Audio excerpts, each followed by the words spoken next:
La tentation et la chute. 1. Or le serpent était plus rusé qu'aucun animal des champs que l'Éternel Dieu avait fait. Et il dit à la femme, « Quoi, Dieu a dit, vous ne mangerez pas de tout arbre du jardin ?» 2. Et la femme dit au serpent, « Nous mangeons du fruit des arbres du jardin. » 3.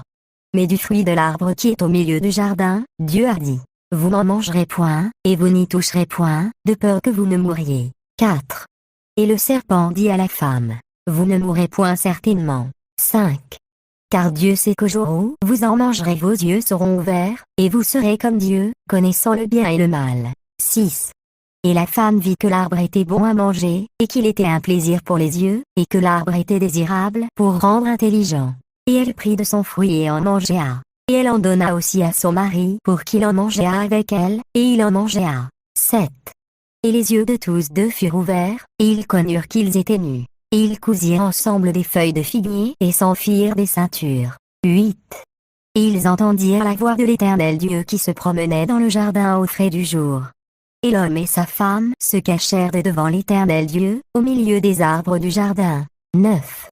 Et l'Éternel Dieu appela l'homme, et lui dit, « Où es-tu » 10. Et il dit, « J'ai entendu ta voix dans le jardin, et j'ai eu peur, car je suis nu, et je me suis caché. » 11. Et l'Éternel Dieu dit, « Qui t'a montré que tu étais nu? As-tu mangé de l'arbre dont je t'ai commandé de ne pas manger ?» 12. Et l'homme dit, « La femme que tu m'as donnée pour être avec moi, elle m'a donné de l'arbre, et j'en ai mangé. » 13. Et l'Éternel Dieu dit à la femme, « Qu'est-ce que tu as fait ?»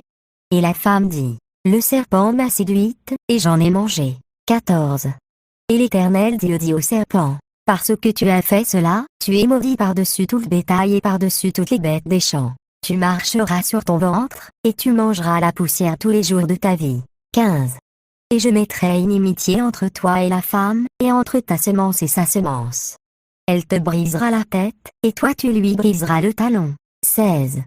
À la femme il dit, « Je rendrai très grandes tes souffrances et ta grossesse. En travail tu enfanteras des enfants, et ton désir sera tourné vers ton mari, et lui dominera sur toi. » 17.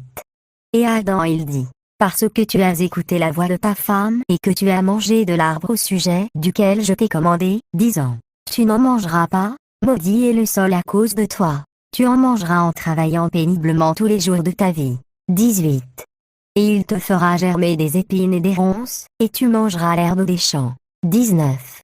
À la sueur de ton visage tu mangeras du pain, jusqu'à ce que tu retournes au sol, car c'est de lui que tu as été pris. Car tu es poussière, et tu retourneras à la poussière. 20. Et l'homme appela sa femme du nom d'Ève, parce qu'elle était la mère de tous les vivants. 21. Et l'Éternel Dieu fit à Adam et à sa femme des vêtements de peau, et les revêtit. 22. Et l'Éternel Dieu dit, voici, l'homme est devenu comme l'un de nous, pour connaître le bien et le mal. Et maintenant, afin qu'il n'avance pas sa main et ne prenne aussi de l'arbre de vie et n'en mange et ne vive à toujours. 23.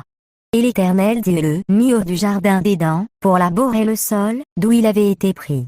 24. Il chassa l'homme, et plaça à l'orient du jardin d'Éden les chérubins et la lame de l'épée qui tournait çà et là, pour garder le chemin de l'arbre de vie.